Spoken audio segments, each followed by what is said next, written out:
Assalamualaikum warahmatullahi wabarakatuh. Kami dari kelompok 6 kelas 2025A hari ini akan mempresentasikan apa itu statistik. Dimulai dari perkenalan, nama saya Zahra Aureli Agustin dengan NIM 25080694014. Dilanjutkan oleh teman saya. Kenalkan, nama saya Syafratisa Azahra dengan NIM 25080694236. Perkenalkan, nama saya Muhammad Akbar Ramadan Hasan Saputra dengan NIM 25080694058. Perkenalkan, saya Delustika Sari dengan NIM 25080694020. Perkenalkan, saya Naila Alia Zafira dengan NIM 25080694044. Perkenalkan, nama saya Nanda Hasna Salsabila dengan NIM 25080694081. Baik, akan dilanjutkan dengan presentasi materi. Jadi, untuk materi yang pertama yaitu apa tujuan belajar dari statistik. Jadi, tujuan kita untuk mempelajari statistik yang pertama adalah memahami apa sih yang dimaksud dengan statistik itu. Lalu yang kedua, mampu menjelaskan apa yang dimaksud dengan statistik deskriptif dan statistik inferensial. Lalu yang ketiga, mampu membedakan antara variabel kualitatif dan variabel kuantitatif. Lalu yang keempat, mampu menjelaskan perbedaan variabel diskrit dan variabel kontinu. Lalu yang kelima, mampu membedakan tingkat pengukuran nominal, ordinal, interval, dan rasio. Lalu, mengapa sih kita perlu belajar statistik? Yang pertama, yang tentunya data ada di mana-mana untuk dunia di era sekarang. Lalu yang kedua, dapat membantu untuk mengambil keputusan kita dalam keuangan. Lalu yang ketiga, statistik ini digunakan di banyak bidang berguna untuk karir apapun. Lalu, apa sih yang dimaksud dengan statistik itu? Jadi, statistik adalah ilmu pengumpulan, pengorganisasian, penyajian, analisis, dan penafsiran data numerik untuk membantu dalam pengambilan keputusan yang lebih efektif. Selanjutnya yaitu siapa yang menggunakan statistik, yaitu adalah teknik statistik digunakan secara luas oleh pemasaran, akuntansi, pengendali mutu, konsumen, olahragawan profesional, administrator, rumah sakit, pendidikan, politisi, sampai ke dokter. Selanjutnya itu ada jenis statistik. Yang pertama, statistik deskriptif. Nah, statistik ini adalah metode perorganisasian, peringkasan, dan penyajian data dengan cara yang informatif. Salah satu contohnya yaitu pengeluaran rata-rata orang Amerika untuk Valentine's Day tahun 2010 yaitu sebanyak $103. Yang kedua adalah jenis statistik inferensial. Nah, statistik ini itu adalah metode yang digunakan untuk memperkirakan sifat populasi berdasarkan sampel. Salah satu contohnya yaitu 46% siswa SMA bisa menyelesaikan soal pecahan desimal dan persentase. Artinya, hasil dari 46 sampel siswa SMA dibuat kesimpulan untuk seluruh siswa SMA. Selanjutnya ada populasi versus sampel. Nah, apa itu populasi? Yang pertama, populasi adalah semua anggota kelompok. Yaitu untuk menyimpulkan suatu populasi, kita biasanya mengambil sampel dari populasi tersebut. Yang dimana sampel adalah sebagian atau bagian dari populasi yang menjadi perhatian. Selanjutnya, jenis variabel. Jenis variabel dibagi menjadi dua, yaitu yang pertama ada variabel kualitatif dan yang kedua variabel kuantitatif. Variabel kualitatif itu variabel yang bersifat non-numerik. Variabel yang isinya itu tidak ada angka seperti jenis kelamin, jenis agama, jenis mobil, dan lain-lain. Yang kedua ada variabel kuantitatif, yaitu variabel yang bersifat numerik. Variabel kuantitatif ini bisa dibilang lawannya dari variabel kualitatif. Contohnya seperti saldo rekening giro, masa pakai aki, atau menit yang tersisa di kelas, dan masih banyak lagi. Selanjutnya, variabel kuantitatif itu dibagi lagi menjadi dua. Yang pertama ada bersifat diskrit, Dan yang kedua ada bersifat kontinu. Nah, yang bersifat diskrit itu hanya dapat memiliki nilai tertentu, seperti jumlah kamar tidur dalam sebuah rumah, kayak satu kamar tidur, atau dua, atau tiga.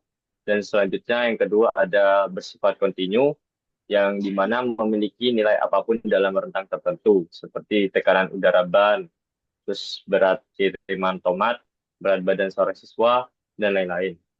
Pada slide ini, kita melihat ringkasan jenis variabel yang sudah kita bahas sebelumnya.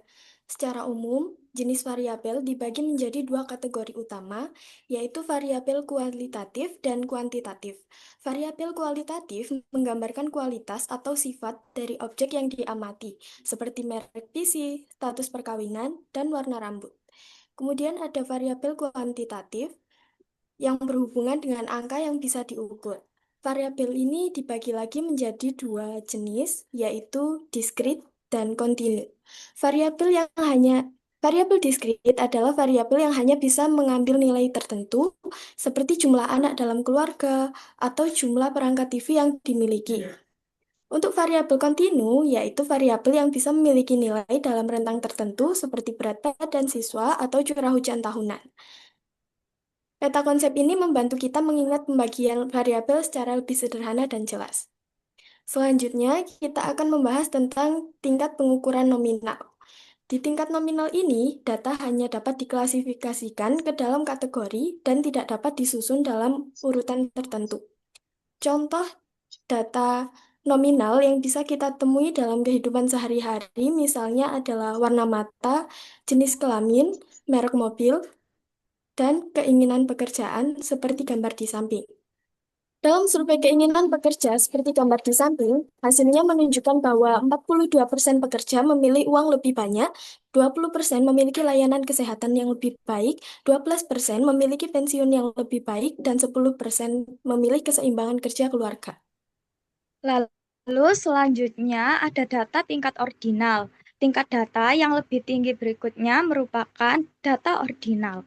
Jadi, melibatkan data yang disusun dalam urutan tertentu, tetapi perbedaan antar nilai data tidak dapat ditentukan atau tidak berarti. Secara ringkas, sifat-sifatnya yaitu seperti klasifikasi data diwakili oleh serangkaian label atau nama, seperti tinggi, sedang, rendah, yang memiliki nilai relatif. Karena nilai relatifnya, maka data yang diklasifikasikan dapat diperingkat. Contoh, peringkat kelas, peringkat kepuasan terhadap cara mengajar profesor di keuangan, dan tingkat ancaman teroris di AS seperti pada gambar di samping, yang berarti hijau, resiko serangan teroris rendah, biru, resiko serangan sedikit meningkat, kuning, ada kemungkinan ancaman, oranye, resiko besar serangan teroris, dan merah, resiko serangan sangat tinggi. Lalu selanjutnya ada data tingkat interval. Tingkat pengukuran interval adalah tingkat tertinggi berikutnya, serupa dengan tingkat ordinal, dengan sifat tambahan yang memungkinkan penentuan jumlah perbedaan yang signifikan antar nilai data. Tidak ada titik nol alami. Sifat data interval yaitu klasifikasi data diurutkan berdasarkan jumlah karakteristik yang dimilikinya. Lalu, perbedaan yang sama dalam karakteristik diwakili oleh perbedaan yang sama dalam pengukuran. Contohnya seperti suhu pada skala Fahrenheit dan ukuran gaun wanita seperti pada gambar di samping. Nah, di tingkat pengukuran yang terakhir ada rasio. Hampir semua data kuantitatif dicatat pada tingkat pengukuran rasio. Nah, tingkat pengukuran rasio ini adalah tingkat pengukuran tertinggi. Tingkat ini memiliki semua karakteristik tingkat interval. Selain itu, titik nol bermakna di antara dua rasio angka bermakna. Sifat-sifat rasio ada 3. Yang pertama, klasifikasi data diurutkan berdasarkan jumlah karakteristik yang dimiliki. Yang kedua, perbedaan yang sama dalam karakteristik diwakili oleh perbedaan yang sama dalam angka yang diberikan pada klasifikasi. Yang terakhir, titik nol adalah tidak adanya karakteristik dan rasio antara jumlah angka bermakna.